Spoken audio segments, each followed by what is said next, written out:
Hey, Brian. Hey, Elliot. What's the talk of the table? This week, we are sitting down with Watt. Watt is the designer and publisher behind the Emmy award-winning Cloud Empress and their upcoming game, Rust Wings. Watt, welcome to the show. Welcome. Thanks so much for having me. Thanks so much for being here.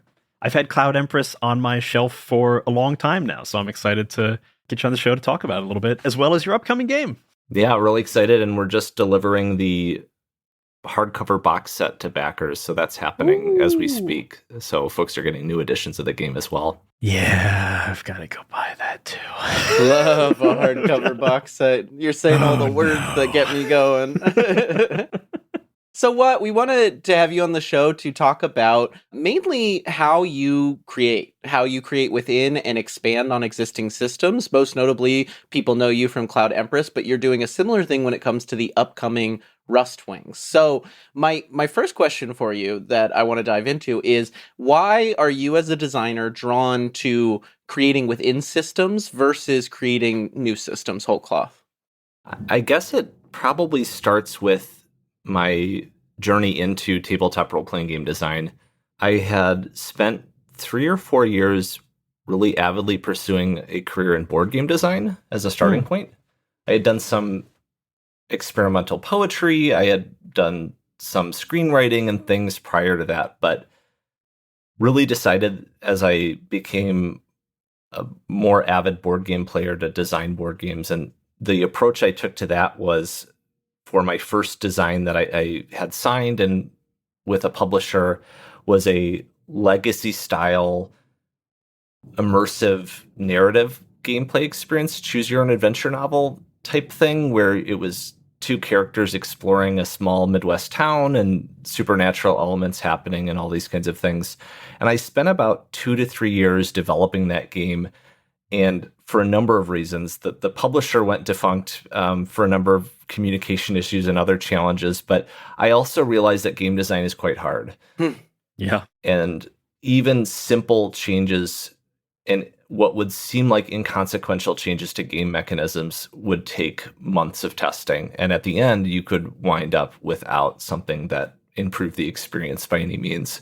I certainly took on quite a challenge designing the game. But the other piece, there's this Seth Godin book about quitting, and I forget the name of it, but it was talking about when to quit as a really pivotal thing to both consider and think about. Mm-hmm. And one of the criteria is, I think it's called the middle or something about the middle, but many people quit too early, where they try something out. There's this period of euphoria and excitement, and then it gets difficult as they sort of understand what they don't know.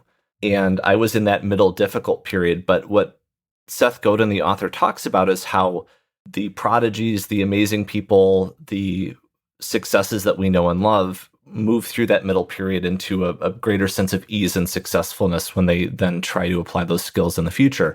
And what I had found was my next design, after I'd scrapped that project for something a little simpler and equally exciting to me, was I just didn't feel like I was better at game design, or at least some of the things I thought I had learned through the game design process, I realized I hadn't. And many of the things that I thought would be easy were still difficult. I certainly learned a lot about playtesting, about running playtest sessions, about getting my game out there, about the industry, about contracts, all these kinds of things that I now apply to my tabletop role-playing game publishing. All that's to say, the reason I design within existing systems, one, is that system design is really hard. It is very difficult to make a competent role-playing game system.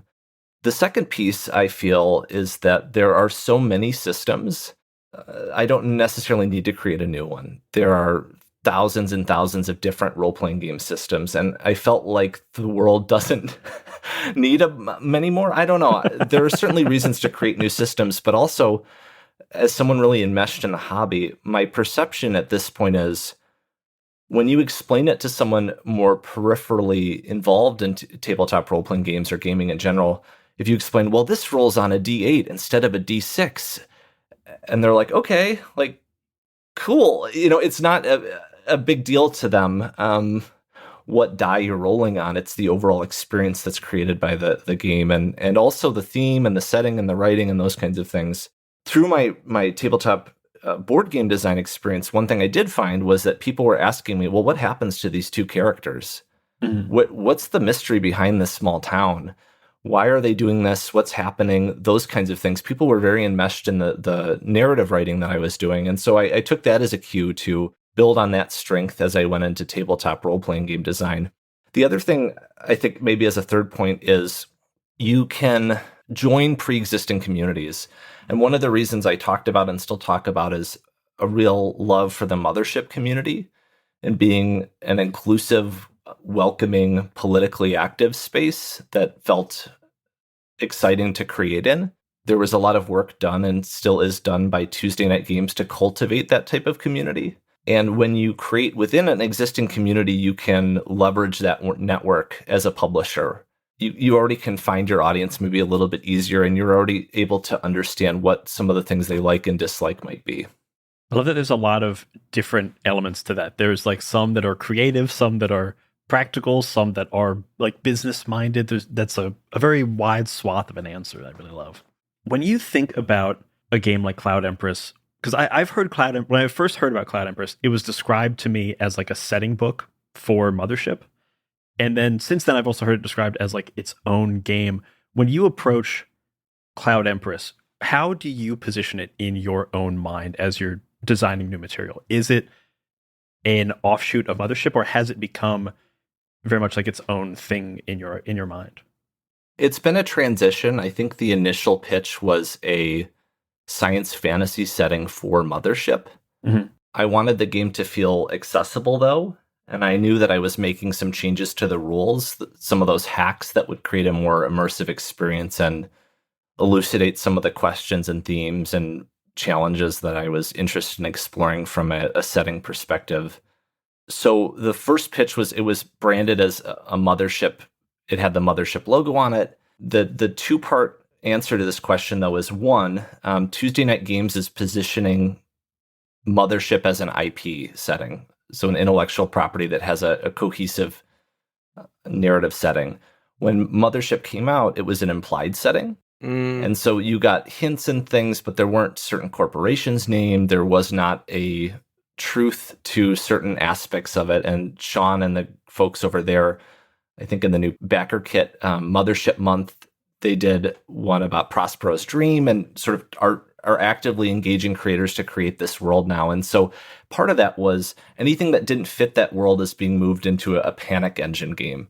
So it's acknowledging and branding the game using the same rules, but it isn't a Mothership game anymore. So it's a that's the first piece, is that I've been asked to, and encouraged to, brand it as a Panic Engine game. The second piece is, I think my Cloud Empress audience is adjacent to a Mothership audience at this point. In my finding, I have a Discord that folks are welcome to check out, but those players engage with Mothership about as much as they engage with Karn or other indie tabletop role-playing game settings. So I at first it was primarily Mothership players engaging with Cloud Empress, whereas now, because of the time that's gone on, the amount of material that's released, and the, I think, different vibe to Cloud Empress. The other thing, I don't really brand Cloud Empress as a horror game anymore. There are ecological horror elements, but I really wanted it to fit into the Mothership setting, and so I really tried to upsell the aspects of horror within the world and the setting, which do exist. But now I don't really lead with that as much, and I'm less concerned as defending it as a rightful spot within the horror universe of Mothership. Sure. I think this is a good transition into the idea of, when you're creating within an existing system, what do you keep? What do you change? Why does it support your creative vision? And then where do you have to introduce new stuff? For when you approach creating within, let's say, Mothership specifically with Cloud Empress, how did you think about what in this system is already supporting what I want to do with Cloud Empress? And then what do I need to add and change? For me, a primary goal as a publisher and an artist is to make games that say something about violence. And I found that the panic system was a useful tool in modeling psychological violence and danger and threat that I felt very novel and refreshing. And my interest in the panic system drove a lot of other decisions within the setting. I think that's the novel component and what Tuesday Night Games now. It's a panic system, right? And they're planning on using it, I believe, for other settings as well down the road. So the panic system being this repercussion for certain types of behaviors or experiences was really interesting to me. And I extended that a bit further then into, in Cloud Empress, if people start taking out their guns, you start taking stress, right? If you kill something you don't need to eat, you take additional stress. So I started adding different elements that would reinforce my experience of the world. Each game is a slice of my representation of reality and trying to think about how I experience, let's say, violence. And what I've noticed about violence is it has these ripple effects. It has these consequences.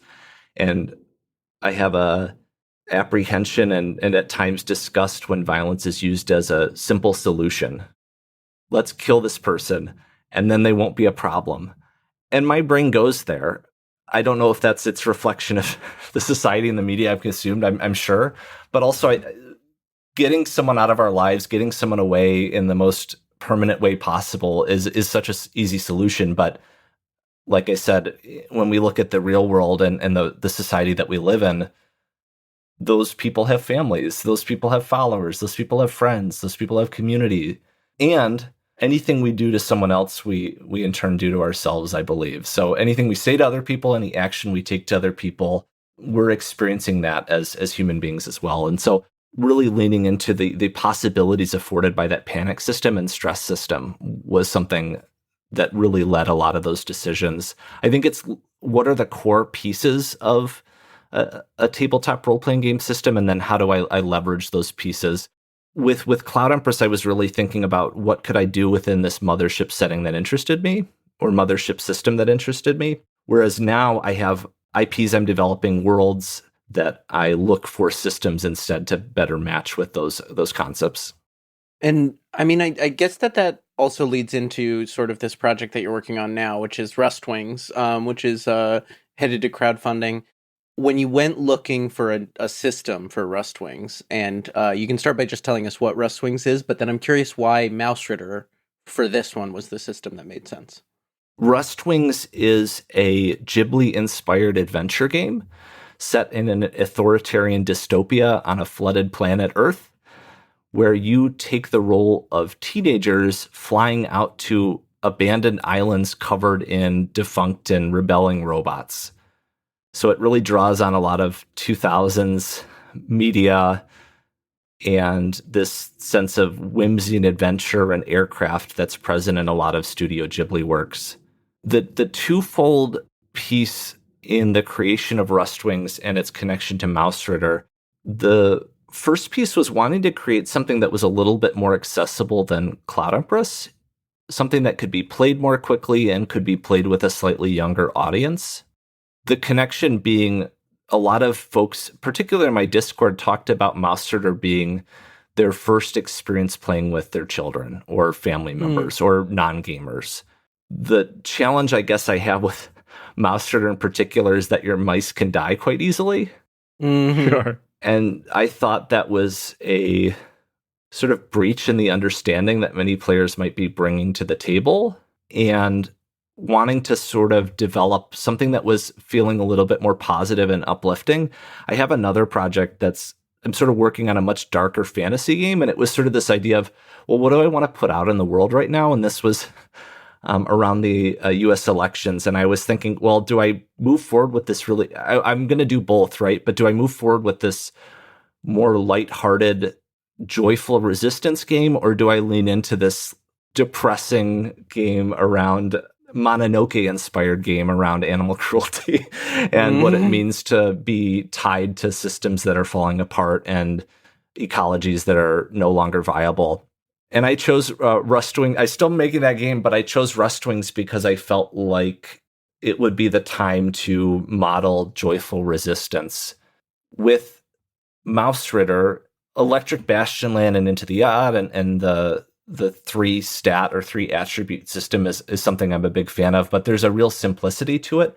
The other piece, when I'm thinking about accessibility, and this comes maybe from my tabletop design period, when I was reading a lot about user design, was how physical components could create an easier onboarding experience. And so Mouse Ritter's chits, they have these cardboard chits that you put down as items, was something that I was really excited by and something I'm exploring in Rustwings with poker-sized playing cards. So the game will have about 108 poker-sized playing cards that you'll use for inventory and in character creation to get players to the table quite quickly. And this also comes from, I've been playing this game at conventions for about a year and a half now. And it is just such a joy to get people a character that they feel connected to and invested in by, okay, here are 3 cards that are your attributes. Now assign them, right? And then when you flip the card, that's when you take a wound, you flip the card, there's a new stat on that side, right? And so there's just these affordances that physical components can provide. And the other cool thing about that is someone will say, oh my gosh, I got a 7, an 8, and a 9, and the highest I could get would be maybe, I think it's a 12 or a 13 or something. I got a really bad set of cards for my scores. Well, some of the lowest stats, when you flip them, become much higher. So it sort of models this, oh, I got punched in the face and now I'm really mad and I'm going to be extra strong, right? So there's this back and forth with the characters themselves in that someone might start off more capable in solving certain challenges under pressure, but as a character might become wounded, they might suddenly be taking that role within the party. And so there's all sorts of stuff you can do with physical components like that. Items become a lot more real and interesting when you can hand someone a card. Yeah. The other big piece is character portraits. So there will be, I think it's 7 or 8 character portraits included in the game. And you can draft them or you get 2 and pick one. And they sort of hint at a backstory or what this character might be like, but you can apply a lot of the details. One of them's a frog. So that's really fun for people. So I might be the frog, but it sort of quick starts the character creation process. And folks don't need to use those pre-generated portraits, but it helps explain who you are in this world quite quickly. And that speed of play component is really exciting to me. There's a lot in there that I think we could pull at, and one of them that I'm really fascinated by, and this is we recently talked to Sam Carr, who's doing Eternal Ruins with MythWorks, is the choice of your characters being children. And I think that reminds me of, you said Ghibli is an inspiration. We'll get into that a bit more, but like, what is it about Rustwings that having your characters be children helps serve the kind of stories you want people to tell with it? So the characters in Rustwings are very particularly teenagers, and during character creation, you roll 12 plus d6 to create your character's age. One of the pieces was that sense of adventure, but also teens being in a really unique position between childhood and adulthood. And a lot of Rustwings implicitly and explicitly deals with autonomy and authoritarianism.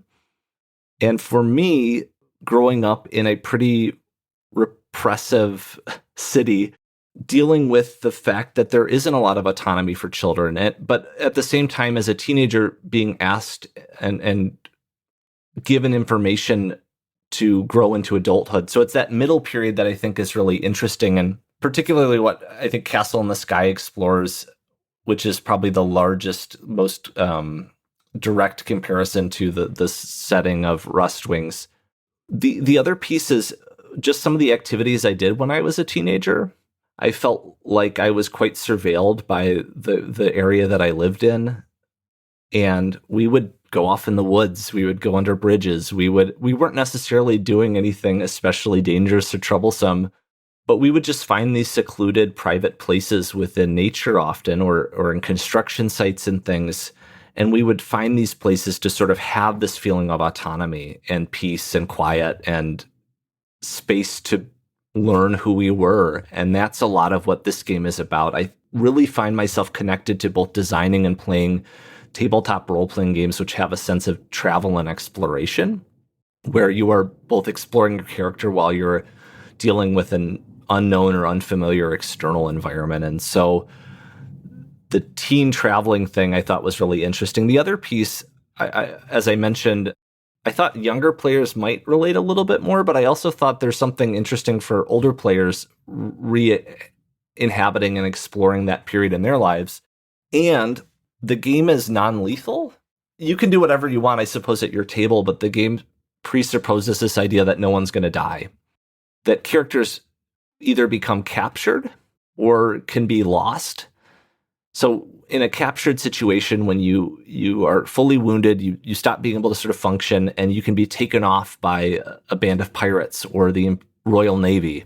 And you may lose control of that character for a time period, but then the next time you play or in a future session, your party might then go try to look for that person and try to capture them back, which is a trope, I think, in like adventure and Ghibli and those kinds of things. So this trying to create more interesting consequences than death. I really like OSR style games where there are a lot of consequences. When I started playing them and growing interested in them, it was like, oh my gosh, our characters can actually die. After playing Pathfinder and some of the more heroic systems, it felt like that wasn't a potential consequence, or it was quite unlikely, or it felt unfair when it happened and not something that the players were interested in exploring. But with this, trying to explore what a non-lethal system would look like. And part of that, the teen aspect, is that, okay, the Navy and these pirates don't want to kill you. They may beat you up, or they might knock you down, or they might tie you up and capture you, but they know you're a teenager. You're a kid. They're not going to kill you. It's just sort of the implied setting of the world. Part of that is because there's so few humans left that you are sort of a valuable commodity. So they might press gang you into their pirate gang, or they might have you working somewhere. The other piece is there's this sort of horizon line where everyone who's 18 in the society that you live in, and it's called Hub City, you're on a oil derrick that's become one of the last human civilizations in your area of this endless ocean. When you turn 18, you get drafted into the Royal Navy for most of your life. So the characters are dealing with this impending loss of freedom, this impending loss of autonomy. And one of the pieces I'm really excited about is when you take a rest action, which is included in Mouse Ritter and obviously a lot of games, you are given a discussion prompt. And so your characters sort of sit around in this island, but then you'll discuss, well, what are you going to do when you turn 18? And each character that participates in that discussion gets their stamina restored, but trying to evoke some story game elements where the characters are then considering like, oh, am I going to be a pirate, or am I going to go in the Navy and try to make a name for myself? Am I just going to run away on my own? And what does that mean? And what does the future look like? So I think teenage years present a lot of really interesting questions, and also match that accessibility and the nonviolence that I was trying to explore as well.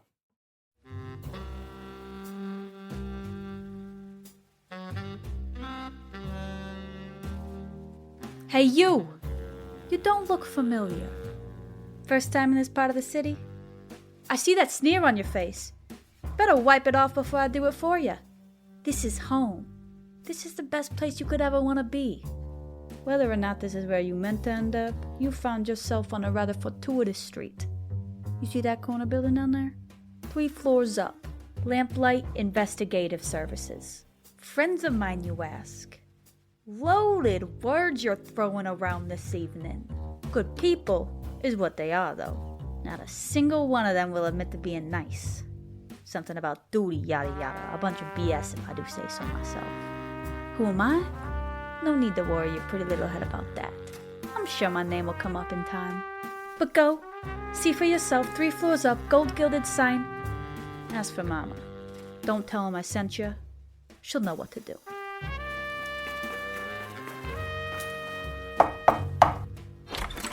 All doors are just windows that we can't see through. You ever think about that? We provide our patrons with anonymity. Hello, this is Mama Amaretta speaking.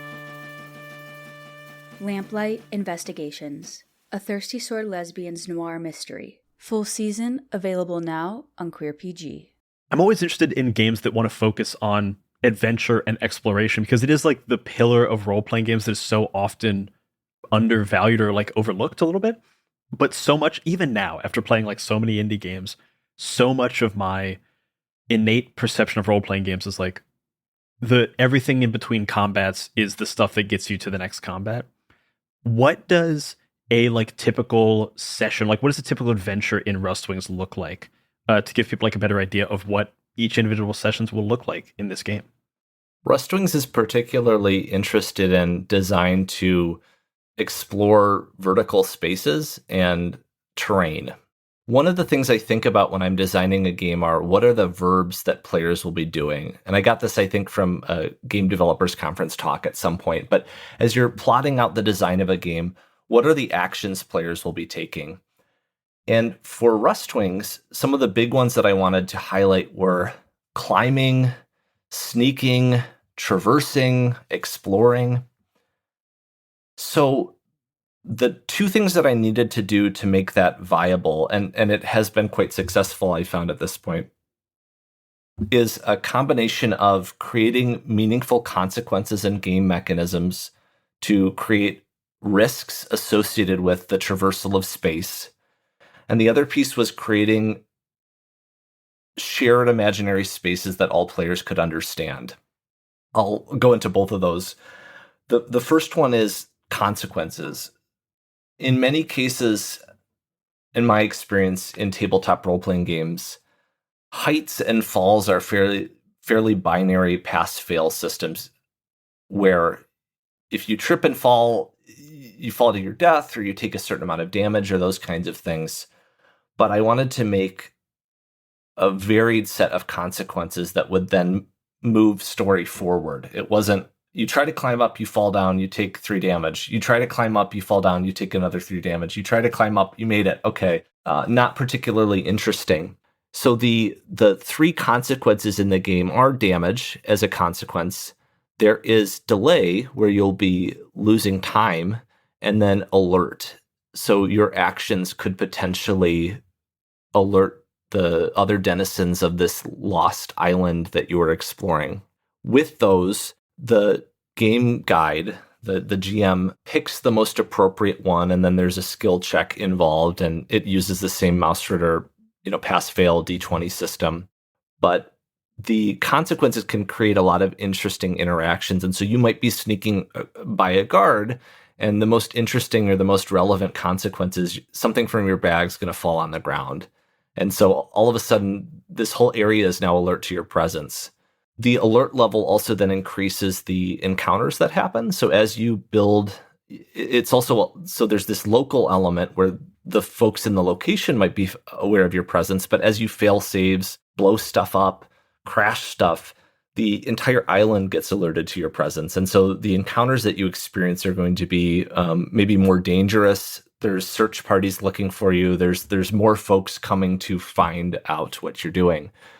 The delay piece also can have impacts on the island as well. And so taking time has very real consequences as you're moving across the island and makes encounters more frequent. So the time aspect makes it more likely that you're going to run into somebody else on the island. And then the damage, obviously, there's personal consequences to that we've talked a little bit about. The shared imaginary space piece was, I find, talking about vertical spaces or any spaces in role-playing games very challenging and very difficult, especially for newer role players and maybe experienced people, just to understand what's happening. Where am I? What's going on in the world? And so I needed to create a solution where I could quickly explain what does the world look like in an interesting way. The place that started was using children's wooden blocks. So I would dump out a bunch of wooden blocks and either procedurally generate a map or build one from a pre-existing design, and then place exploration tokens. This was something else that came up in development, where you place these small tokens that'll be included in the game on different aspects of the map, and players can then choose to go explore them. For certain things, you might see them from farther away, but other things might be more buried and nuanced, and you have to get a little bit closer, although exploring those things might take time and create additional encounters and challenges. The game has evolved where that you can still play with children's wooden blocks, but also as an accessibility feature, there will be a spiral-bound map book that you can play on top of using these same tokens. And so each map will have a page within this reinforced book that you can place the tokens directly on and move around. And that really helps players understand how far away something is so that you can assess whether it's a reasonable distance to jump or how high something is to see how safe it might be to climb in terms of traversal. I think a lot of it, though, is giving players different verbs and supports to make those decisions interesting. The Spiral-bound notebook is something that is really exciting, like with the maps and stuff, and you also mentioned cards. It feels like there's a thing, like Cloud Empress was, at least at first, a series of zines, but it seems like with Rust Wings, you're going all out for production. How is production informing game design and, like, you know, a bigger part of this project? Pretty early on, once I started thinking about what I wanted to achieve, for good or bad, it became a project that was going to need international production in China. Particularly whenever my experience and understanding is that whenever you need a box, you kind of need to make it in China right now. Yeah. And so that decision was made before all of the tariffs and things. We started this project, and it felt like the next extension to what I had done with the Cloud Empress hardcovers. There's been three Cloud Empress campaigns. The first one was the original zines that sort of introduced the rules and the world. And then there was this second campaign that expanded the world, but also put the books in hardcover and gave a box to store all your stuff. That was the most requested thing from the first campaign. And the box actually then dictated that the printer in China wasn't sure they were going to be able to print the zines at the previous page count that they were at. And so I made the decision to move them from staple bound to hardcover. So even that came out of this decision to really give fans a box to store all their stuff. So early on, I just realized, like, oh, we're going to do cards. That would be one or two steps forward in terms of my capabilities and kind of stretch my abilities. But it comes with a number of risks involved in terms of international shipping and tariffs and all these kinds of things. So I hope folks are excited about it. It seems like the next thing to do, and it seems like it'll be a really cool experience, but there is some lack of control that you just have to accept. And part of the tariff situation, shipping the previous books that are now getting to backers, the box set, was tariffs were set at a certain weight. They got de-escalated. We shipped them, and they're on the boats for like 30 to 45 days. And you just, like, I don't know, a lot of this last year has been accepting that for no reason of my own, the business could become non-viable, and that'll be that, right? Which, you know, on some level, on a spiritual or existential level, there's some peace in that, and that I'm less connected maybe to the outcomes of what I'm doing here, but also a good amount of fear and anxiety, I would say. Totally get it. Yeah, we've had a lot of conversations about that, especially earlier in the year when tariffs were really bad. Yeah, right before I was going to hit print on The Time We Have, which is a box game last year, was when they shot up to like 150% or whatever asinine number it was. And me and the printer, it's like, we can keep moving, and just before we put them on the boat, decide if we're going to ride it. And luckily they came down. It was still something that, like, was an ad, and, you know, I had to pass some of that on to backers, which I hated doing, and it just felt unfair, but also I couldn't eat the cost. It's it's such a headache. So kind of as we round the corner, Watt, I think that there's a thing that we want to talk a little bit about, which is that Cloud Empress and Rust Wings are both inspired by Ghibli Studios work, and this is obviously a very, like, discussed topic right now in TTRPGs, namely because people are very critical of how some people use it, Obojima, and I'm curious, what does this sort of idea mean for you, and how do you see Ghibli as an inspiration for your games, and specifically these two? So Ghibli-inspired is a shorthand marketing term, right? That comes with a lot of baggage, right? And I'm really interested to unpack that with you both. The first piece is my games are Miyazaki-inspired. So Ghibli is a variety of creators. Hayao Miyazaki is sort of the primary trope or theme or inspiration, especially visually, that I'm drawing on for the games that I make. The couple pieces about Ghibli that I think about. One, I have a deep personal connection to Studio Ghibli. I started watching Totoro on the old Fox translation in, 1995, 1996. So it's just been a part of who I am. And I am in such admiration for Hayao Miyazaki's works in terms of the ability to change people, quite frankly, but not in a way that is totally understandable. I think great art gets into our marrow and does stuff to us. It sort of changes our DNA in ways that we don't always understand. And My Neighbor Totoro is one of those experiences in particular. So I have this incredible connection to the works. Part of this is seeing, I think, a gap in the market and maybe a disappointment in what Ghibli-inspired has come to mean in the tabletop role-playing games.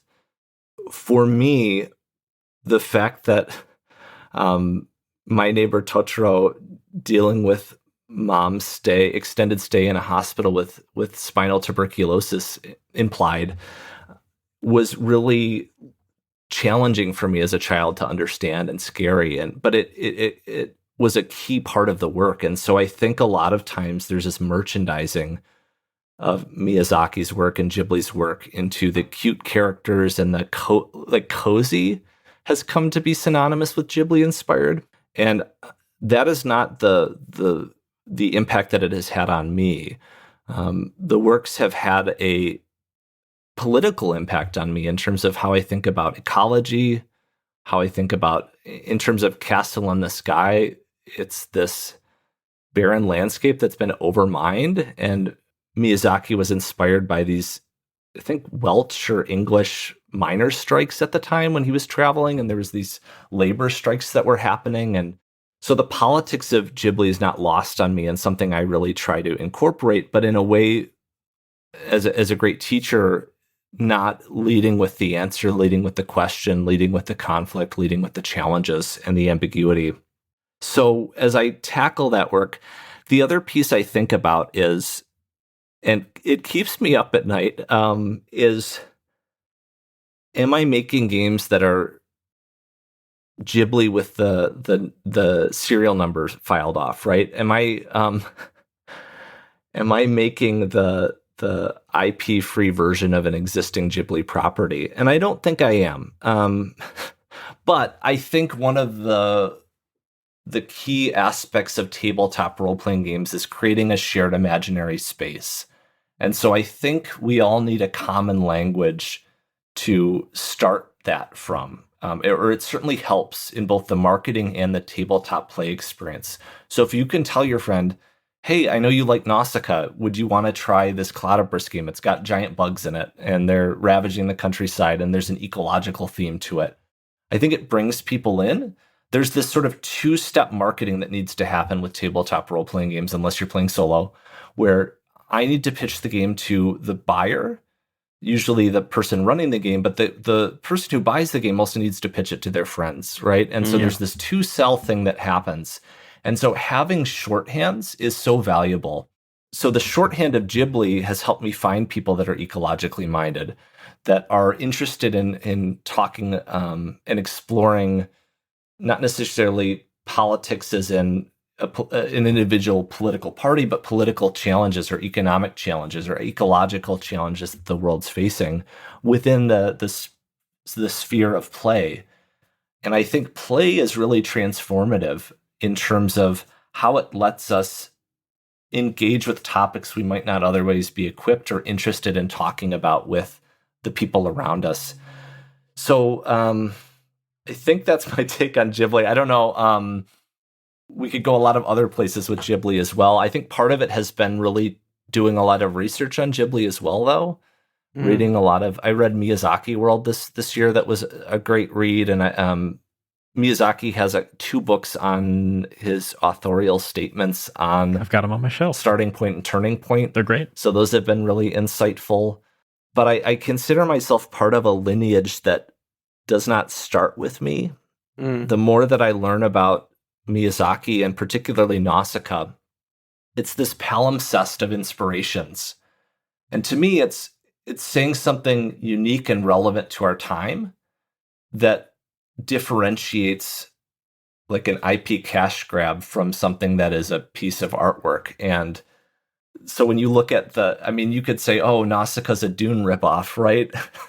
Well, it's got giant, creatures. Sure. But there are a lot of Dune inspirations to Nausicaa, right? And then Mobius is involved in both, right? So Mobius did the art for the Jodorowsky's Dune, and I believe that Miyazaki saw some of that work and incorporated the glider that's very Mobius inspired, and Mobius's work with the pterodactyl into Nausicaa's glider, right? So there's this overlapping of ideas where it becomes not theft, but this continuation of a spirit of creativity and community, I think. At least that's what I hope, and my best self hopes that's what's happening, and that's really for others to judge. But I use a lot of this work to personally contend with things that I find challenging in the world. Yeah, that feels of the work. There's one of these things you said early on in this interview, that a lot of your games focus on the idea of violence and wrestling with what violence can do and like what the ripple effects can be. Why was that what was the impetus for that interest, and like why did you want to explore that through games? I feel some level of moral responsibility to what I put out in the world. And I was thinking about power fantasy. I talk about power fantasy sometimes. When we say, oh, this is a power fantasy role-playing game, it means a very particular thing, doesn't it? And Rust Wings is a power fantasy. But the power fantasy is, what if you could fly a plane with your friends to a place where no one could find you? That's power that I did not have, to escape from a very religiously repressive community in the middle of Illinois. But that's not what we mean by power fantasy usually. Power fantasy usually means the ability to kill one another with impunity, or to enact our will upon others without question or contention. So I mean, I just see like what guns do to America. I mean, a lot of it is just my horror at the Annunciation school shooting was only a couple miles away from my home. I mean, there's just so much violence in the world, and I don't want to yuck someone else's yum, but I also don't want to perpetuate a culture that ignores the impacts of the media that we consume. One of the most notable and maybe most obvious things about Miyazaki's work, which gets us back into the conversation about Ghibli-inspired, is the fact that antagonists are not othered. They are not treated as unchangeable, disposable villains. They have maybe conflicting viewpoints or commit villainous things, but especially in Princess Mononoke and other works, I guess Castle in the Sky is probably the biggest exception to this. But when you look at Mononoke, you have people that are, and animals and communities that are at odds with each other based on the situations that they find themselves. And it makes it all more of a tragedy, but the simplicity of good and bad is usually a narrative I find that we impose on things to gain some level of power or privilege over a situation. I think that's true. So what, Mothership, Mouse Ritter, what other systems are kind of rattling around in your brain that you wanna create from? I think the two that I'm currently tinkering with, the No Dice, No Masters system, Sure. for like really lighthearted comedy game that I'm kind of working on. I haven't done a ton of testing on that, but I'm interested in a system that is sort of bare bones in its simplicity. The other one I'm really interested in is the Resistance system that is developed by Rowan Rooken-Deckard with Spire and Heart, and really exploring some of the big narrative consequences that can happen to characters. I think it's really interesting, the story game elements there enmeshed within a subversion of typical fantasy in those settings. Sure. Quite interesting. Oh, I love that system. I love both of those systems. Having created in No Dice, No Masters, and then just loved playing Heart. Two good choices. I still haven't had a chance to play Heart or Spire, and it's like one of my. I just need Brian, to. I would run Heart for you. We should do that. The other piece is so Mothership is a D100 system. Mustard is a D20 roll under. So I don't want to touch like. So I think the resistance now. Well, the resistance, yeah. So No Dice, No Masters. Obviously, no dice, no GM. The resistance, I think, is a dice D10 pool system. Yeah, with D10. D10. Yeah. So having like a dice pool game And maybe by then I'll be done. Maybe I'll be satisfied at that point creating new worlds. I don't know. We'll get you some good D6 dice pool systems. You can hack triangulate and see for D4s. You can really have some fun. So Watt, as we kind of come to a close on this interview, I'd love to just give you a space to tell people about the Rustwings crowdfunding campaign and like what that's going to look like, what they can get, how they can back it, and when it starts and when it ends. Perfect. So Rustwings, my Ghibli-inspired adventure game, will be launching on Kickstarter on March 3rd. So you can search Kickstarter for Rustwings and follow the campaign or back it if you're hearing this while it's live. It'll be going on for about a month, and then it'll be up for pre-orders after that. But if you back in the first 24 hours, you'll get a free promo Grumpy Frog card. So it's like a frog with a mechanical arm holding a coffee cup, looking really disgusted. And you can grab that later for an additional fee, but if you get in the first 24 hours, that comes free with your pledge, and really encouraging folks to support the campaign while it's live and as early as possible. That helps a ton from the publisher side of things and the analytics side of things. So, Watt, our final question that we like to ask everyone who comes on Talk of the Table is, what are you bringing to the table? And this is just our cute way of asking you for a recommendation for our audience. That could be in tabletop, it could be out of tabletop, anything in the world that you would like to recommend. Watt, what are you bringing to the table today? Mythic Bastionland. Great book, a bunch of exciting procedures. One thing I've been thinking about is games that allow the game master or dungeon master or whatever space to be creative and while running the game have a lot of fun themselves. And I think Mythic Bastionland is a great example where there is a lot of ambiguity for the game master to bring their own surprises while executing like a lot of fabulously written content that's there as well. Great pick. Hell yeah. I'm excited to play that one too. Love it. Watt, thank you so much for coming to the table. Do you want to let people know where they can find you online if they're looking for you? My website is cloudempress.com, where you can also find the Cloud Empress or Worlds by Watt Discord. I also have a newsletter, Worlds by Watt, at Substack currently. And if you want more gaming content from us here at Talk the Table, you can support us over at the Many-Sided Media Patreon. There for just $5 or $10 a month, you can get access to bonus roundtables, ad-free episodes, bonus actual plays of our actual play podcast, My First Dungeon, original music. We've thrown in some games that may or may not be playable, a whole bunch of stuff. That support really does help us keep making this show, My First Dungeon, and a whole bunch more stuff we want to make in 2026. So help us out, become a member of our Patreon, and get a whole bunch of great stuff for your support. You can talk about this episode and any episode of Talk the Table over at the Many-Sided Media Discord. We'd love to have you there to chat with you about all these games and more. As always, rate, review, and follow Talk the Table wherever you get your podcasts. And that's what the table is talking about. Bye-bye, everybody. Bye-bye.